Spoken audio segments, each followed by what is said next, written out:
से हमारे गुरुकुल परंपरा का भी यह अमृत वर्ष चल रहा है। इसलिए हमारे लिए अत्यंत गौरवास्पद विषय है कि इतने सारे वैदिक विद्वान, वेद मूर्तियां इतनी सारी पधारी हैं, वो हमें अत्यंत आप्लावित कर देते। तो इस पावन क्षण में मैं पूजनीय संतों के चरणों में विनती करूंगा, यहाँ पे उपस्थित गुरुजनों के चरणों में उपस्थित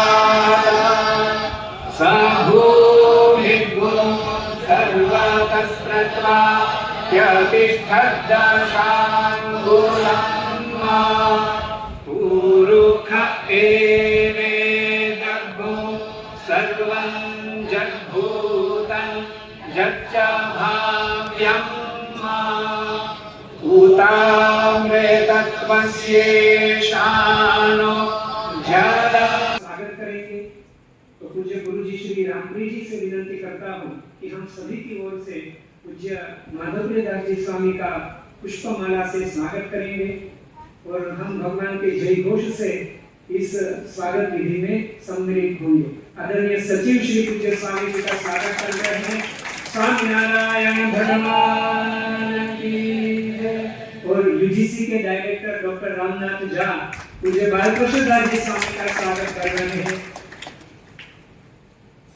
इसके साथ जिस परिसर में हम यहाँ उपस्थित हैं, इस परिसर का पूर्ण निर्माण पूज्य बालकृष्ण दास को 48 साल हो गए पूज्य स्वामी जी इसका संवर्धन कर रहे हैं। तो आज इनकी गोद में हम, हमारे संप्रदाय में पूज्य स्वामी जी को मातृवात्सल्य परिपूर्ण कहा जाता है। इनका प्रेमाण हृदय अत्यधिक हमको, ये दोनों विधियां करेंगे।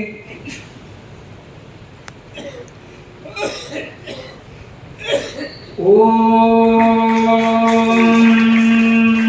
यश्छन्दसा वृषभो विश्वरूपः छन्दोभ्योऽध्यमृतात् सम्बभूव समेन्द्रो मेधया स्पृणोतु अमृतस्य देवधारणो भूयासम् शरीरं मे विचर्षणं जिह्वा मे मधुमत्तमा कर्णाभ्यां भूरिविश्रुवम् ब्रह्मरकोशोऽसि मेधया पिहितः।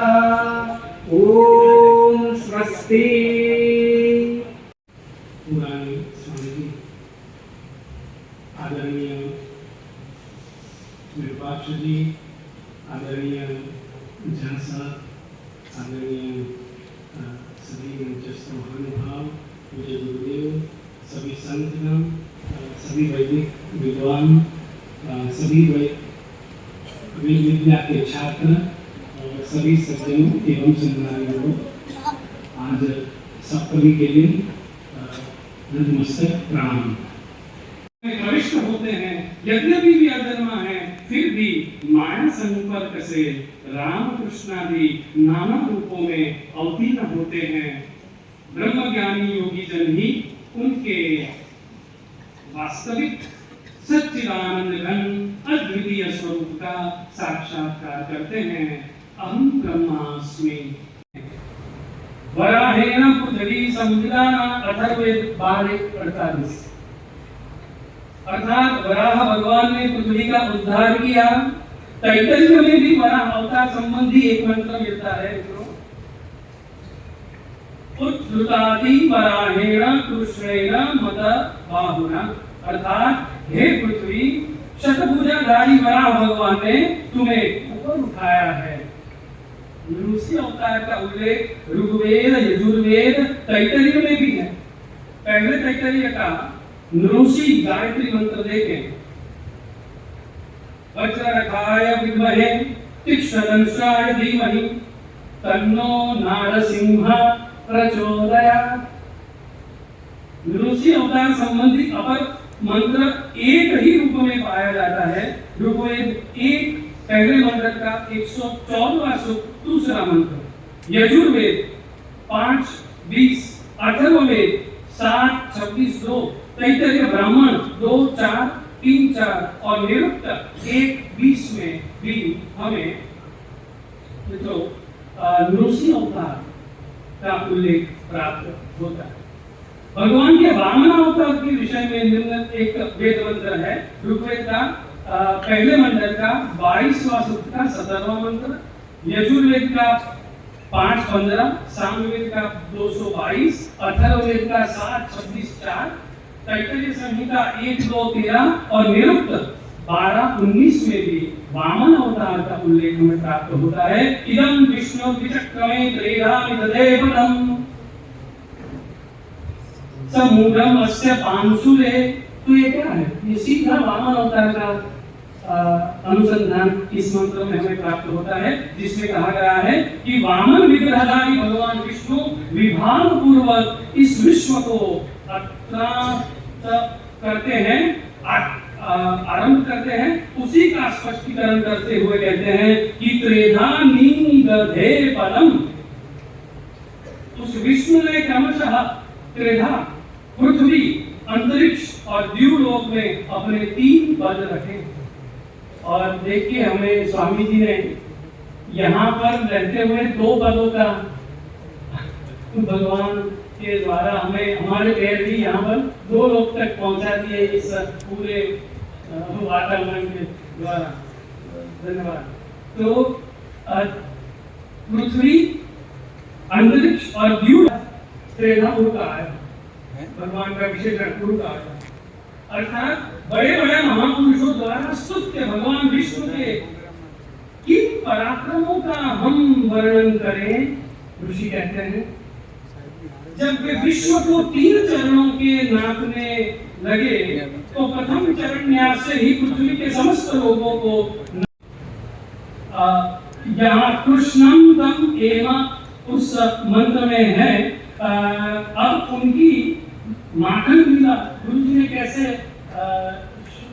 ढूंढ ली है, तो उसका उदाहरण है घृतम पित्वा मधुचार गव्यम पितेव पुत्रान अभिरक्षताभिमम्। अब देखिए ये चमत्कार अथर्ववेद का ये मंत्र है और इसको समझाते हैं कि हे भगवान, गाय के इस सुंदर स्वादिष्ट माखन को खाएं और जिस प्रकार पिता पुत्र को रक्षा करते हैं, जिस प्रकार पिता पुत्र की रक्षा करते हैं, उसी प्रकार आप भी हमारी रक्षा करें। प्रभु की चीर हरण लीला कितनी मधुर है। जरा वेद के शब्दों में उसे सुनिए। यस्य वे वातः प्रथम वास्ये हरागतस्तं त्वां विश्वे अवन्तु देवा। ये भी अथर्ववेद का मंत्र है और इसमें कहा गया है कि हे कुमारिकाओं, आप लोगों के वस्त्रहीन होने के कारण प्रत्यागमन व्रत रूप यश के नामक जिन तत्वों का हम गोप बालों ने चुराया, जिन तत्वों को वरुण आदि सभी देवता आप सबके उस व्रत की रक्षा करें, पूर्ति कर दें। साहित्य में प्राप्त होते हैं कि जिसमें हमारे सभी अवतार के बीच या उसका पूरा वर्णन, उनकी लीलाओं का वर्णन, चरित्र का वर्णन, पराक्रमों का वर्णन हमें अपरोक्ष रूप से प्राप्त होता है। प्रतिष्ठान से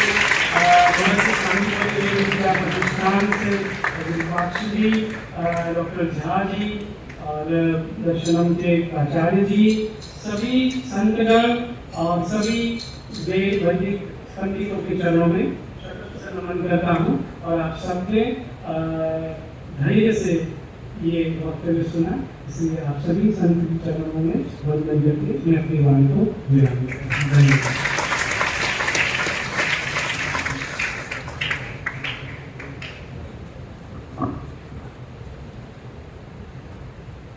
बहुत ही सुंदर तरीके से इन्होंने कुछ ही क्षणों में, कुछ ही मिनटों में दशावतार की कथा हमको सुना दी, वो भी वेद के माध्यम से। याद करते हैं महामहिम राज्यपाल जी को, जिन्होंने वेद कथा का एक प्रस्ताव रखा था, तो वो वेद कथा का प्रस्ताव रामानुज स्वामी ने सुबह को रख ही दिया था। इसके साथ साथ आदरणीय खांडवाला जी ने भी वेद कथा कैसे हो सकती है इसका एक अप्रतिम उदाहरण दिया। हम आपके ऋणी हैं। अब क्रम है अप्रतिम विद्वान अद्भुत वक्ता ऐसे डॉक्टर रामनाथ झा जी का। आप स्वयं जेएनयू में प्रोफेसर हैं और यूजीसी के डायरेक्टर हैं, तो इतनी बड़ी पोस्ट पे रहते हुए भी आपका वेश एक ऋषि तुल्य है। ऐसे आदरणीय गुरुजी श्री रामनाथ झा जी के चरणों में विनंती, यहाँ पर आकर अपना विषय प्रस्ताव प्रस्तुत करें। पूज्य गुरुजी रामनाथ झा जी।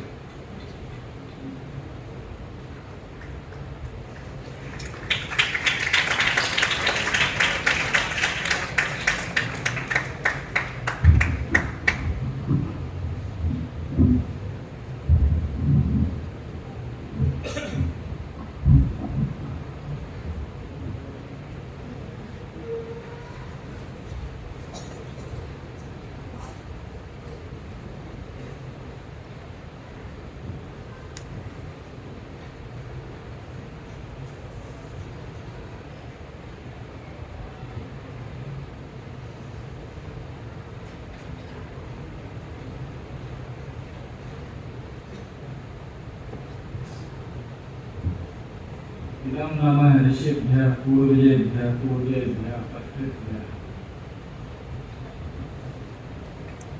श्री स्वामीनारायण जी के चरण कमल में प्रणति अर्पित करते हुए और स्वामी जी के चरण कमल में प्रणाम अर्पित करते हुए इस सत्र में मंच पर उपस्थित सभी विद्वजन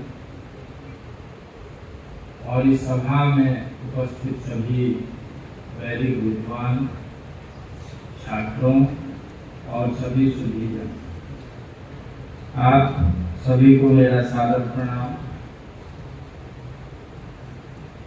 अवतार के विषय में कहने के लिए तो कुछ से सचा नहीं है, क्योंकि आपने बहुत गंभीरता से और शोधपूर्ण ढंग से अपनी बात को रखी है और निश्चित रूप से अवतारों के विषय में वेद में जो बीज तत्व है उसको आपने प्रस्तुत किया।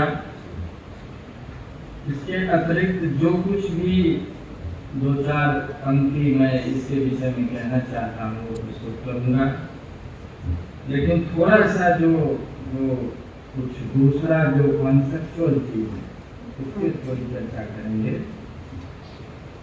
तो सर्वप्रथम जो एक दो जो विषय है जो उसको रखना आवश्यक है कि एक जो वेद है, वेद में स्वयं भी पुराण है। ये एक जो है कि बृहदारण्यक के 2, 4, 10 जहाँ है अस्य निशोचितम वेद ऋग्वेद यजुर्वेद सामवेद अथर्वांगिकः इतिहासः पुराणम विद्या उपनिषद इत्यादि का उल्लेख।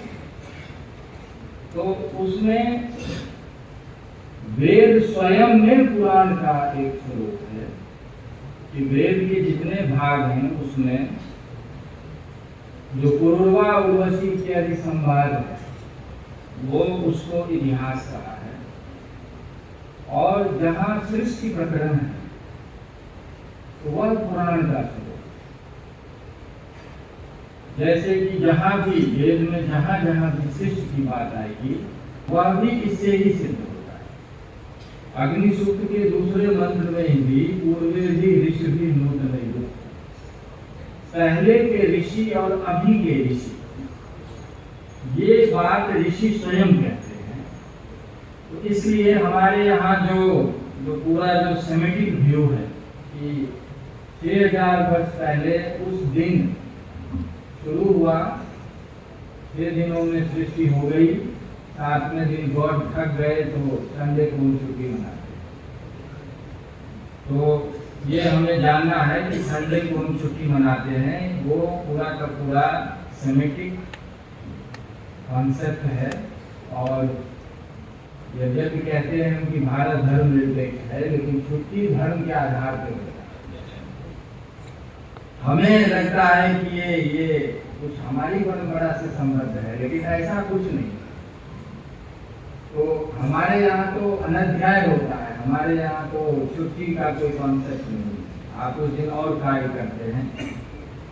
तो वेद की परंपरा अनादि है, यह इसी से सिद्ध होता है कि कब से हमारे पूर्वज ऋषियों ने हमें वेद ज्ञान दिया है, उसका हमें उसकी कोई तिथि निर्धारित नहीं की, वो हमें प्राप्त है।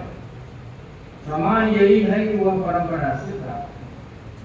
तो इसलिए हमें इस पे गर्व है कि दुनिया के जो पहला दुनिया का ग्रंथ है वो हमारे पूर्वजों ने उसको प्रस्तुत किया, और उसे अपौरुषेय की अलग चर्चा है, लेकिन जो ग्रंथ उपलब्ध है वो दुनिया में सबसे प्रथम है। आज यूनिसेफ का ये हेरिटेज है, क्योंकि मानव सभ्यता का पहला वाक्य है, इससे पहले वाक्य उपलब्ध नहीं होता।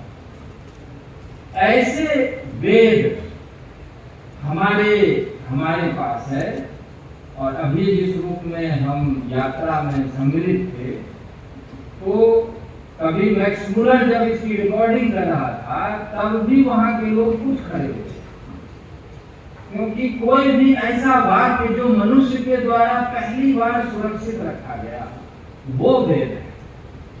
तो हमें इस पर गर्व करना चाहिए, और हमें इसको जानना चाहिए।